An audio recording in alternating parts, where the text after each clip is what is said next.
Hoje eu vou falar aqui sobre um filme, um clássico do cinema brasileiro, que é o filme Eles Não Usam Black Tie, de 1981.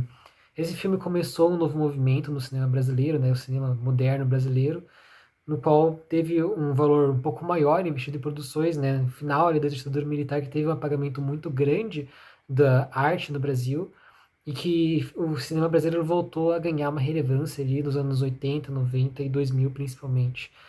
E esse filme foi um grande marco na história do nosso cinema, né? Ele foi baseado numa peça escrita em 1958 por Jean Francisco Guarnieri, que é inclusive também o roteirista desse filme e é o ator principal, né? Ele faz o papel do Otávio. Então vamos falar um pouco sobre o que é esse filme, o que é esse Não Usam Black Tie. Ué, o que é isso? Esperando a chuva passar, pai. Boa noite, seu Otávio. Salve, moça. Você já deve ter ouvido falar sobre ele em algum momento da sua vida, se não sobre o filme, talvez sobre a peça, né? Ele é um clássico também da literatura brasileira, da uma dramaturgia brasileira, na verdade, né? Uma peça escrita ali, né? Um roteiro de peça que foi publicado ali em 58. Por que esse título, né? Eles não usam black tie. O que é black tie, afinal, né? Do inglês, né? Isso significaria, para da letra, uma gravata preta, né? Mas isso diz mais respeito a um código de vestimenta do que efetivamente a simplesmente só usar uma gravata, né? É, Black tie era um tipo de traje a rigor usado principalmente por pessoas mais ricas, né, em eventos sociais muito importantes, por pessoas bem relevantes de alta classe social, e é um termo que é usado muito no exterior, mas também no Brasil. É um termo que era mais conhecido naquela época, né? Até na indústria musical a gente teve algumas peças feitas com esse nome, né? Por exemplo, o álbum Black Tie White Noise, do David Bowie, né? Então é um termo que se refere ali a esse traje a rigor. Então, como eu falei, eram pessoas mais ricas que usavam, então não eram utilizados por pessoas da classe trabalhadora, da classe operária. E aí, essa distinção, né, que a peça, né, o roteiro quer fazer entre a classe dominante, né, que seriam os empregadores, os empresários que exploram a classe dominada, os operários, né, e os operários não usam black tie, porque eles são de uma classe menos abastada, eles não usam esse tipo de vestimenta, eles simplesmente produzem ali e não usufruem do luxo que eles mesmos produzem. Então seria por isso dito, né, eles não usam black tie, os operários não usam black tie. A peça, como eu falei, foi feita por Gian Francisco Guarnieri, né, ele nasceu na Itália e se mudou para o Brasil quando ele tinha 2 anos, sempre se considerou um brasileiro. Ele já vinha trabalhando no teatro ali desde 55, 56, fez algumas peças, inclusive chegou a ganhar um prêmio em 57, mas essa foi a primeira peça que ele mesmo escreveu, publicada ali em 58. E ele fez várias estreias ali da peça, né? Ele fez várias vezes no Brasil, várias apresentações. Inclusive o Milton Gonçalves, né, que é o ator que faz o Braulio no filme, ele faz o papel do Braulio desde a estreia ali em 58 e acabou entrando para o cinema também.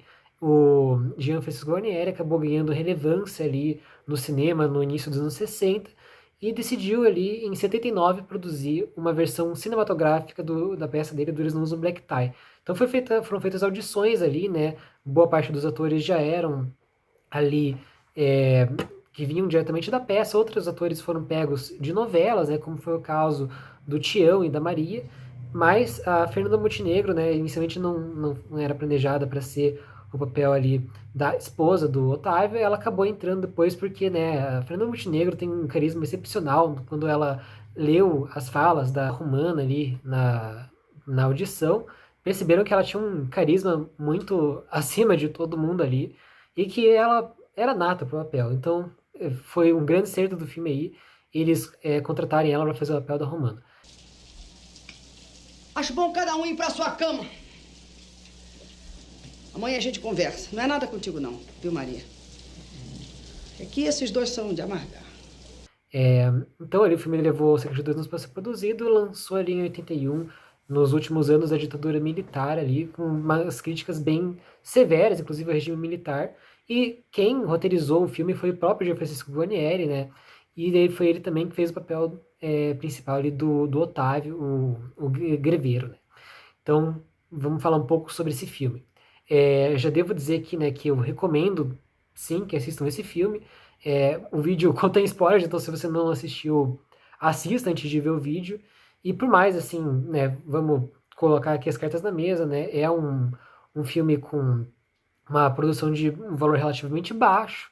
É um filme, assim, para padrões de filme brasileiro relativamente antigo, então você vai ver algumas coisas ali que talvez hoje em dia sejam datadas, né? Então a atuação não é das melhores, né? Durante a maior parte do filme, principalmente ali dos protagonistas, né? Do Tião e da Maria. Vai, diz pra mim, vai. Não, agora não. Oh, que isso, negócio? Conta pra mim, vai.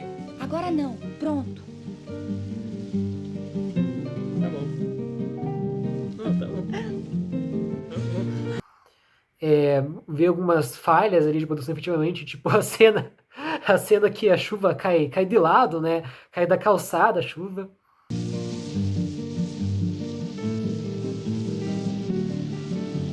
Ou algumas atuações até piores, né? Por exemplo, ali uma personagem que é uma amiga da Maria, que tem cena que ela chora sem lágrimas, né?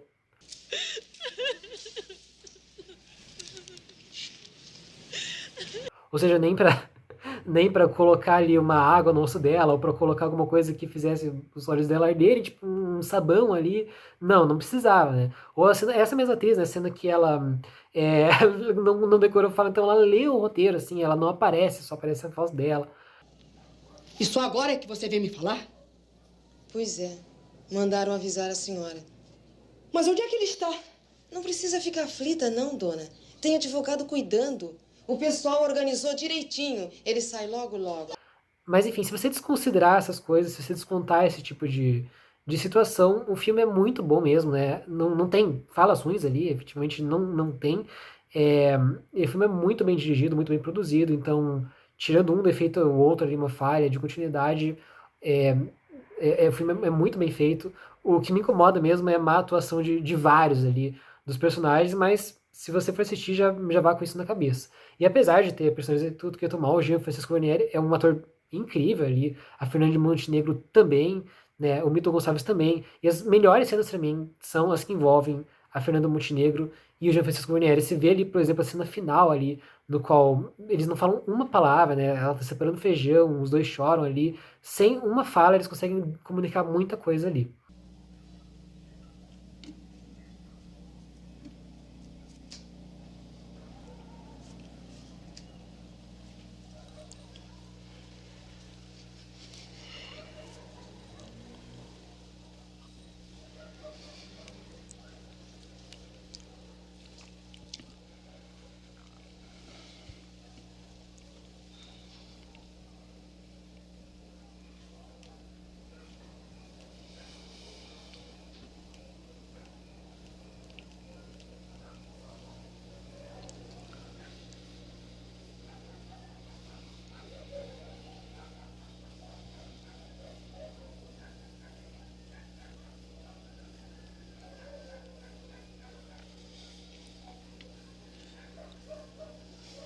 Então, dito isso, vamos falar um pouco sobre qual que é a história do filme, né? O filme conta a história ali da família, do núcleo ali do personagem do Otávio, né, interpretado pelo Jean Francisco, e a personagem da Romana, interpretada pelo Fernando Montenegro, né? Os dois eles são casados e têm os dois filhos, o Tião e o irmão dele. É, o Otávio, ele sempre foi uma pessoa atuante ali em termos de defender o direito do trabalhador. Ele era uma pessoa muito pró-operário, defendia greve, sindicato. E ele tem ali, apesar de ser uma pessoa simples, uma leitura bem grande em termos de instrução marxista, né? Ele é uma pessoa muito letrada em Marx, né? Capital, Manifesto Comunista, e ele defende ali essa visão mais do proletariado, essa ideia de fazer greve e lutar pelos direitos. Inclusive, por causa disso, ele acabou sendo preso quando o Tião, o filho dele, ainda era criança, e o Tião acabou sendo criado durante uns anos enquanto ele estava preso pelos padrinhos. Apesar dos padrinhos eles serem bem de vida, né, classe média, consideravelmente mais ricos que o Otávio, o Tião acabou sendo criado como quase um empregado, assim, mas ele já teve uma visão diferente. Ele pensou, é isso que eu almejo para minha família. Eu almejo que algum dia minha família seja assim, né, classe média também, bem de vida, e por isso que tem uma diferença ali de personalidade entre o Tião e entre o Otávio.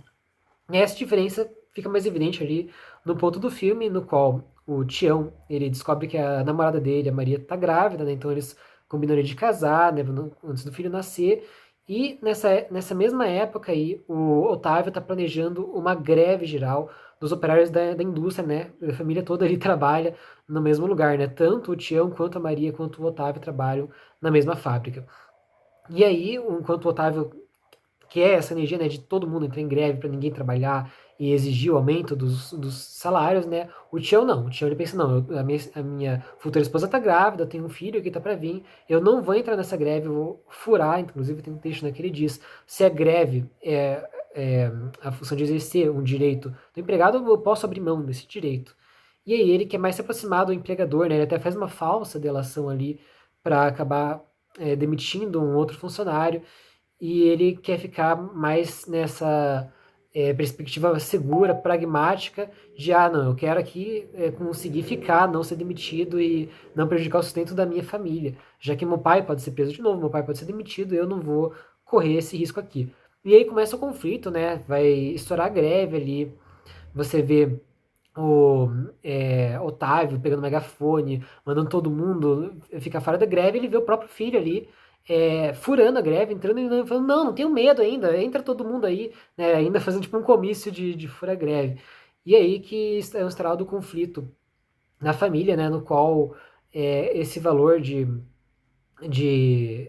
ficar com os amigos ali, de defender os direitos trabalhistas é mais importante do que é, você efetivamente ter ali o seu salário garantido, enquanto o Tião pensa de uma perspectiva mais pragmática. Até tem uma cena bem interessante no qual a Romana, né, a mãe do Tião, ela conversa ali e fala: veja, filho, vale mais a pena você ser feliz entre os amigos do que ser empregado e ficar sozinho.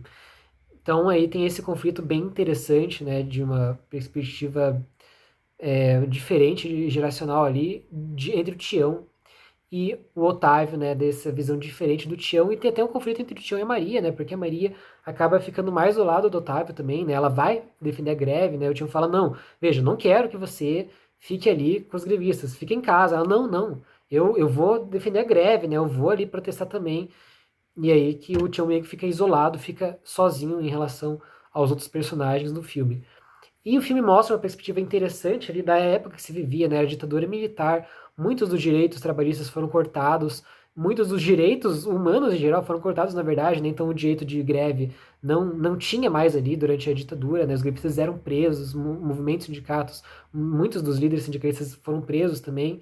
E a gente teve uma queda muito grande ali desses direitos trabalhistas, né? Trabalhador sem intervalo entre a jornada, né? Sem aquele intervalo para refeição, a gente teve horas extras assim, gigantescas, né, para além da oitava hora diária, sem ser pagas, inclusive, né, sem ser horas extras remuneradas, diminuição dos salários muito grande, e o empregado não tinha esse poder de barganha que hoje em dia ele tem, né, porque você não tinha como protestar, não tinha como fazer greve sem você ser perseguido ali pela polícia, isso é mostrado muito ali, essa questão da repressão policial, repressão estatal por parte da ditadura. Inclusive, eu me pergunto muito como que esse filme passou na época, em 81, né, no meio da ditadura militar. Tudo bem que naquela época já tinha um pouco diminuído a censura, mas assim, esse filme é muito crítico à ditadura. Então, como eu falei, é um clássico do cinema brasileiro e eu super recomendo, para quem não viu, que veja esse filme.